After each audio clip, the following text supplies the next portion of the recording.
ప్రక్రియ మొదలు పెట్టవలసిందిగా నేను ఆదేశిస్తా ఉన్నాను. గ్రావెల్ రోడ్లు, ఫీల్డ్ రోడ్లు, సీసీ రైన్స్, స్కూళ్ళ కాంపౌండ్ వాల్స్, శ్మశానాల కాంపౌండ్ వాల్స్ కూడా ఇవి వెంటనే ముందుకు తీసుకెళ్ళిన అధికారులను ఆదేశిస్తున్నాను. అలాగే ఉపాధి హామీ పథకం ఒక మేజర్ ఇది ఏంటంటే, ఉపాధి హామీ వేతనదారులకి మనకి రంజాన్ మాసం వస్తూ ఉంది, చాలామంది పెండింగ్ బకాయిలు ఉండిపోయినాయి. అంటే అది ఫిబ్రవరి 8వ తారీఖు దాకా సమయం ఉంది. ఎందుకు మన సెంట్రల్ గవర్నమెంట్ నుంచి డబ్బులు రావాలి. దాంట్లో ఖచ్చితంగా నాకున్న సమాచారం ప్రకారం 2 రోజుల్లో ఆ డబ్బులు జమ అయ్యేలాగా దాన్ని కృషి చేస్తాను మనస్ఫూర్తిగా. అంటే మీరు పండుగలు బాగా జరుపుకోవాలి, మీ కష్టం మీరు ఇబ్బంది పడకూడదనే ఉద్దేశంతో అవసరమైతే నేను ముఖ్యమంత్రి గారితో కూడా నేను మాట్లాడి మీకు తెలియజేస్తాను. నేను మిమ్మల్ని ఎంత ప్రేమిస్తానో మీకు ఏం తెలుసు.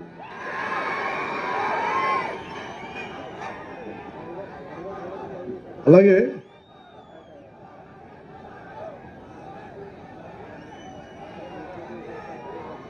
చాలా రిప్రజెంటేషన్స్ ఇచ్చారు అందరూ నాకు.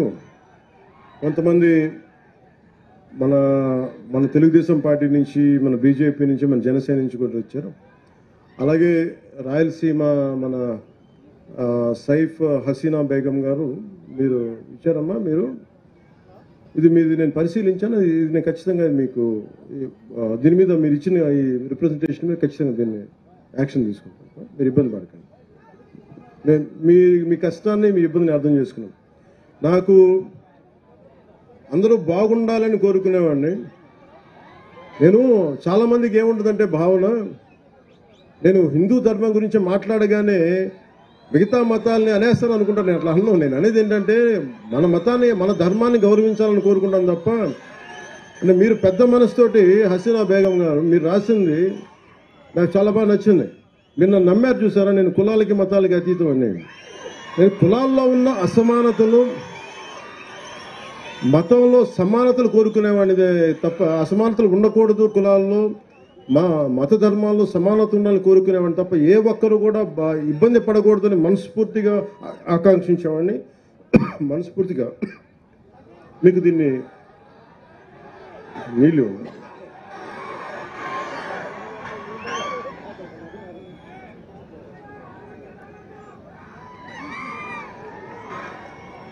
నా ఆరోగ్యం జాగ్రత్తని మీరు అంటే మీరుండగా నాకు భయం ఏంటి చెప్పు. అంటే నా లోపల ఏదన్నా బాగలేదంటే ఒక అరుపు అరిస్తే మీరు ఆ జబ్బు కూడా పోదు.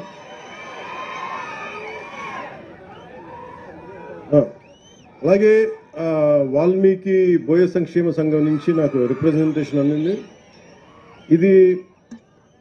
ఇది ప్రత్యేకించి కేంద్ర ప్రభుత్వం, రాష్ట్ర ప్రభుత్వం కంటే కూడా కేంద్ర ప్రభుత్వ పరిధిలో ఉండేది. ఏ కులాలని ఏంటి అనేది, ఉదాహరణకి మన తెలంగాణ విభజన జరిగేంత, మన విడిగా ఏర్పాటయ్యాక దాదాపు 26 కులాలని 29 కులాలను బీసీల జాబితా నుంచి తొలగించారు. సో ప్రతిదీ చాలా కష్టమైన ప్రక్రియ.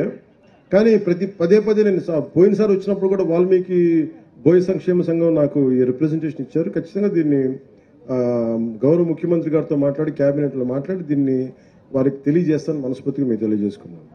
అలాగే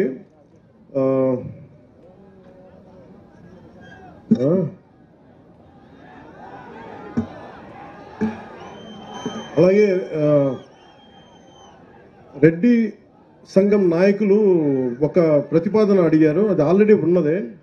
మన కర్నూలు ఎయిర్పోర్ట్కి స్వాతంత్ర సమరయోధులు ఉయ్యాలవాడ నరసింహారెడ్డి గారి పేరు పెట్టాలని. ఆయన పేరు కాకపోతే ఎవరి పేరు పెడతాం? అంటే బ్రిటిష్ వాడు భయపడ్డాడంటే ఉయ్యాలవాడ నరసింహారెడ్డి గారు లేకపోయిందంటే ఈ పాటికి ఎలా ఉండేది. అలాంటి ఆ మహానుభావుడు పేరు పెట్టకపోతే ఎలా. అందుకని ఖచ్చితంగా దీన్ని ముందుకు తీసుకెళ్ళి ఏదైతే చిన్న హికప్స్ ఉన్నాయో వాటిని అలాగే ముందుకు తీసుకెళ్తాం. అలాగే ఇర్రెస్పెక్ట్ ఆఫ్ మీరు కులాల పరంగా కావచ్చు, ఏదైనా కావచ్చు, నేను కులాల గురించి కొంచెం ఇబ్బంది లేకుండా మాట్లాడతాను. ఇప్పుడు నేను మందకృష్ణ మాదిగ గారి గురించి మాట్లాడాను. అంటే నేను మాదిగ సర్నేమ్ పెట్టుకోవాలంటే ఎంత గుండె ధైర్యం ఉండాలి, ఎంత సెల్ఫ్ రెస్పెక్ట్ ఉండాలి, ఎంత ఆత్మగౌరవం ఉండాలి. అలాంటి ఆత్మగౌరవ పోరాటాన్ని చేసి నేను ఇబ్బంది లేకుండా మాట్లాడతాను.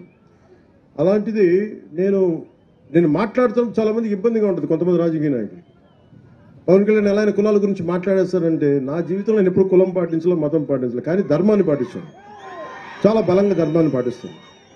నా స్వధర్మాన్ని, నా సనాతన హిందూ ధర్మాన్ని నేను పాటిస్తాను. అన్ని మతాలని చాలా గౌరవిస్తాను. అది ఇస్లాం కావచ్చు, క్రిస్టియానిటీ కావచ్చు, బుద్ధిజం కావచ్చు, సిక్కిజం కావచ్చు. I have extreme respect for all the religions. And నేను నా మతాన్ని నేను ఆరాధిస్తాను. దేనికి ఏం చేయాలి? అలాగే నా మనసు ఎప్పుడు కూడా ఈ దివ్యాంగులకు సంబంధించి ఇప్పుడు చాలా బాధ ఉంటుంది. అలాగే నా దృష్టికి ఈ రోజున మన ఎమ్మిగనూరు మండలం నుంచి కర్నూలు జిల్లా శ్రీవాణి పుట్టుకతో బెడ్ రిడెన్ అని చెప్పారు. పెన్షన్ టు బి ఎన్హాన్స్డ్ 6,000 నుంచి 15,000కి ఖచ్చితంగా మీకు ఇప్పుడే మాటిస్తాను, దాన్ని ముందుకు తీసుకెళ్తాను ఖచ్చితంగా. అని నేను డిప్యూటీ సీఎం పేష ద్వారా నేనే ఫాలో అప్ చేస్తాను. అలాగే ఇంకొక బాబు బెడ్ రిడెన్ చందు మరాఠీ, ఆ బాబు కూడా ఓర్వకల్ మండలం బైరాపురం బొడ్డుబాండ్లపల్లి, వారికి కూడా నేను వారి నాన్నగారి పేరు భాస్కర్ రావు. మీకు కూడా పెన్షన్ రాలేదు, నేను అది కూడా మీకు తెలియజేస్తాను. అది కూడా తీసుకోండి, వారు ఏది ఇస్తూ ఉన్నారు. అలాగే ముఖ్యంగా మొన్న కొన్ని సమయాలు మన అసెంబ్లీలో కూడా చెప్పారు, మన గోరంట్ల బుచ్చయ్య చౌదరి గారు కూడా కొన్ని కులాలని బీసీ జాబితాలో లేవు కొన్ని జిల్లాల్లో అనేది మాట్లాడుతుంటే, అలాగే నా దృష్టికి ఇప్పుడు గాజుల బలిజ సంఘం మీరు కూడా వచ్చినాయి. ఈ 2 జిల్లాల్లో దాదాపు 3,000 కుటుంబాలు ఉన్నాయి. గాజుల బలిజ ఓబీసీ 101 సీరియల్ నెంబర్ నుంచి ఉన్నాం. మీరు ఇబ్బంది పడుతూ ఉన్నారు, భోజనానికి కూడా ఆకలి లేకుండా. దీన్ని మిమ్మల్ని డీసీడీలో చేర్పించవలసిన మీరు అడుగుతున్నారు. ఇది అగైన్ నేను మీ దృష్టికి తీసుకొచ్చి ఇది కేంద్ర ప్రభుత్వం తీసుకోవాల్సింది. అలాగే గాజుల కొణిదల రంగయ్య గారు కర్నూలు మీరు తెలియజేశారు, నున్న గాజుల శ్రీనివాసులు గారు తెలియజేశారు. ఇది ఖచ్చితంగా ఇది అంటే మీరు ఓకే గాజుల బలిజ సంఘానికి నాకు నిజంగా మేము చూస్తానంటే గాజుల లక్ష్మీ నరసింహ చెట్టు గారి పేరు ఉన్నారో లేదో తెలియదు. ఆయన బలిజ కులానికి చెందిన వ్యక్తి. అంటే ఇది ఆయన మద్రాస్ ప్రెసిడెన్సీలో భారతదేశంలోనే ఇండియాలోనే అప్పుడు బ్రిటిష్ ఇండియాలో 2వ శాసనసభ్యుడు అంటే మన అసెంబ్లీకి ఎన్నికైన వ్యక్తి. ఆయన మద్రాస్ నేటివ్ క్లబ్ అని ప్రారంభించిన వ్యక్తి.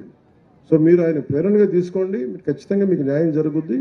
నేను అన్ని కులాలతోటి ఎలాగ న్యాయం కోసం పోరాటం చేస్తానో, అది మాదిగ ఉపకులాలు కావచ్చు, అలాగే ఎస్సీ ఉపకులాలు కావచ్చు, అన్నిటికీ, అలాగే ముస్లిం మైనారిటీలకు సంబంధించి కావచ్చు, ఎలా న్యాయం చేస్తాను మీకు కూడా ఖచ్చితంగా న్యాయం జరిగేలాగా నేను నా వంతు కృషి చేస్తాను మీ అందరికీ నేను తెలియజేసుకుంటాను.